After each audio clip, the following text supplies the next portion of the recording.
We've all heard about the tragic assassination of Charlie Kirk, a loss that shook countless people.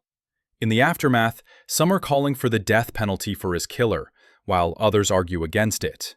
So today, we bring you an AI debate. Should the assassin face the death penalty or not? Let's get started. 1.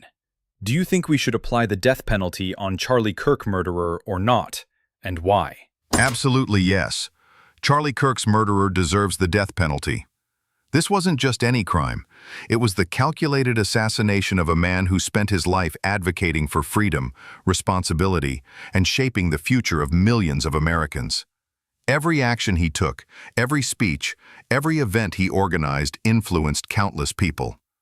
Removing him from this world wasn't just killing a man, it was an attempt to silence an entire movement. Life imprisonment might protect society in a physical sense, but it cannot match the moral weight of the crime. The killer will still eat, sleep, and live, while Charlie's life and his impact are gone forever.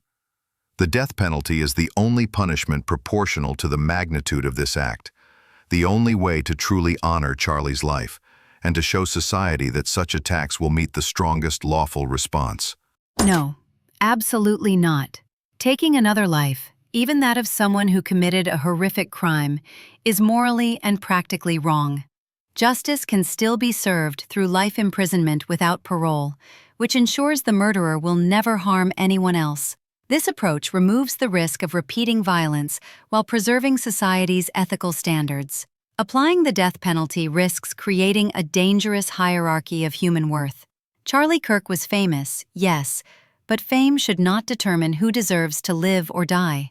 True justice treats all lives equally. Whether someone is unknown or a public figure, the state cannot decide that one life is more valuable than another. Doing otherwise erodes the moral integrity of the legal system itself. Question 2. Is it morally justifiable to impose the ultimate punishment on someone just because their victim is a public figure? Yes, it is morally justifiable. The murder of a public figure is fundamentally different from a private crime. Charlie Kirk's assassination wasn't merely personal. It was symbolic. It attempted to silence a voice that represented millions of Americans and threatened the stability of the ideas he championed. The broader social impact of such a crime elevates its severity. The death penalty in this context is not about revenge, it's about defending society itself. It signals that society will not tolerate attacks on its leaders, on its institutions, and on those whose work touches countless lives. Morally, if we fail to impose the ultimate penalty in such extreme circumstances, we risk sending a message that some attacks are excusable simply because the victim is public. That is a far greater moral failing. No, it is not morally justifiable.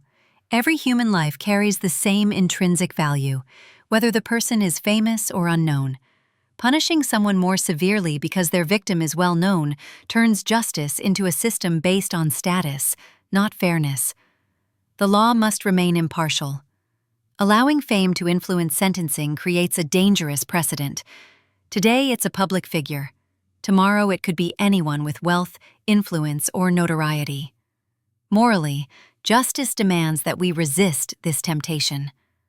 All victims deserve justice, but the state must not be complicit in creating a hierarchy of human worth. True morality treats every life as equal. Question 3. Can justice truly be served if the punishment is decided by emotions or public outrage? Justice isn't purely about cold statutes. It's also about recognizing society's moral compass. When a leader like Charlie Kirk is murdered, outrage is not merely raw emotion. It reflects a collective understanding that an enormous wrong has been committed. Emotions are signals that something deeply unjust has happened, and the legal system must respond in a way that mirrors society's sense of right and wrong. Ignoring these feelings risks making justice feel empty, irrelevant, or detached from the society it serves. The death penalty in this case is not about vengeance. It's about matching the punishment to the severity of the crime. Emotions, when guided by reason and legal process, ensure that society sees the law acting decisively to protect its values. No, justice cannot truly be served if it's driven by emotions or public outrage. Decisions made in the heat of anger are prone to bias, errors, and disproportionate punishments. The legal system exists to remove these human weaknesses from life and death decisions. While it is natural for people to feel grief or outrage, allowing those emotions to dictate sentencing undermines fairness and due process. True justice requires calm, rational assessment of evidence and proportional punishment. Life imprisonment without parole punishes the offender severely while maintaining moral and ethical integrity. Emotional reactions should guide healing, not law enforcement. Question 4. Does public pressure have any place in deciding life and death legal matters? Yes, public pressure absolutely has a role. The justice system is meant to reflect the values of the people it serves. When millions are impacted by a crime, when an entire nation feels the loss, public concern signals the importance of a strong, decisive response. Ignoring public opinion in extreme cases risks creating a sense of impunity. History shows that without societal scrutiny, dangerous individuals sometimes escape appropriate punishment. Public pressure ensures the system remains accountable, transparent, and aligned with the moral expectations of society. In Charlie Kirk's case, public demand for the harshest punishment is a reflection of the collective moral outrage that cannot be ignored. No, public pressure should have no place in life or death legal matters. Decisions like these are irreversible. Allowing outrage, media campaigns, or social sentiment to influence sentencing risks executing the innocent or punishing disproportionately. The justice system must protect its independence from transient social emotions. Its role is to uphold fairness, due process, and equality under the law, not to follow the loudest voices. Public pressure can guide discourse, reform, and prevention, but it should never dictate whether someone lives or dies. Question 5. Should laws evolve to handle extreme cases differently, or must they remain consistent for everyone? Laws must evolve to address extreme cases. Not all crimes are equal. Assassinating a public figure who influences millions is far beyond the scope of ordinary murder. Extreme crimes demand extreme consequences. Blind consistency can become a form of injustice. The law should recognize the severity of the crime and apply penalties that reflect both the harm done and the message society must send. The death penalty exists precisely for these extraordinary cases. It is the tool reserved for acts that threaten not just individuals, but the moral and social fabric of society. Laws must remain consistent for everyone. Making special exceptions for extreme or high-profile cases creates a dangerous double standard. If one life is treated differently because of fame or circumstance, equality under the law is destroyed. Extreme crimes can be addressed through the existing legal framework: life imprisonment, enhanced sentences, and strict monitoring, without ever resorting to the death penalty. Consistency ensures justice is impartial, predictable, and morally defensible. Creating exceptions erodes trust and invites arbitrary, capricious decisions. Question 6. Could executing the assassinator give a sense of closure, or might it deepen societal divisions and anger? Execution can give closure for the victim's family, the community, and society as a whole. It offers finality and a public statement that justice has been served.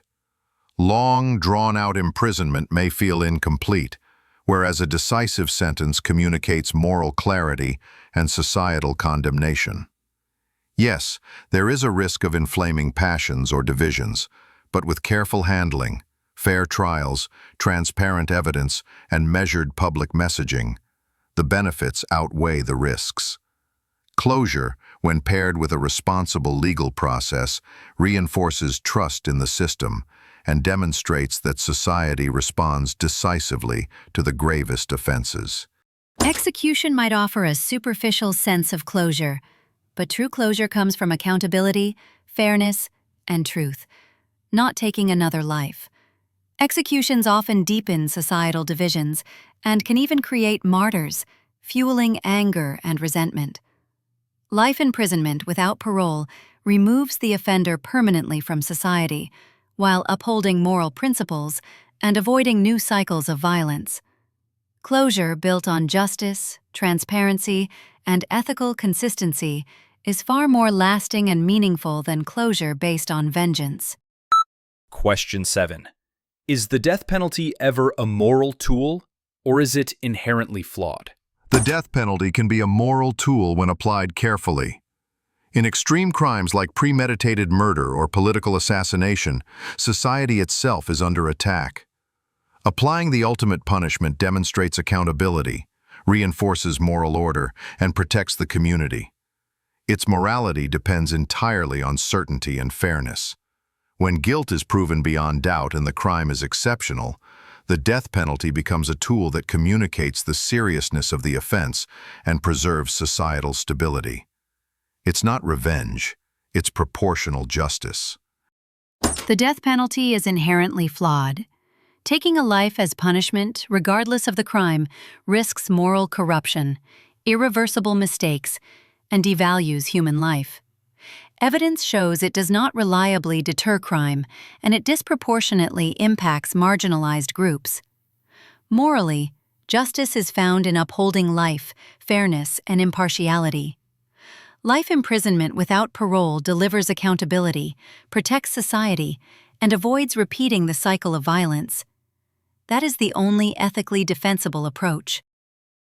You've just heard both sides of the debate on whether Charlie Kirk's assassin should face the death penalty. One side argues it's the only way to deliver true justice, while the other insists it undermines the very value of life.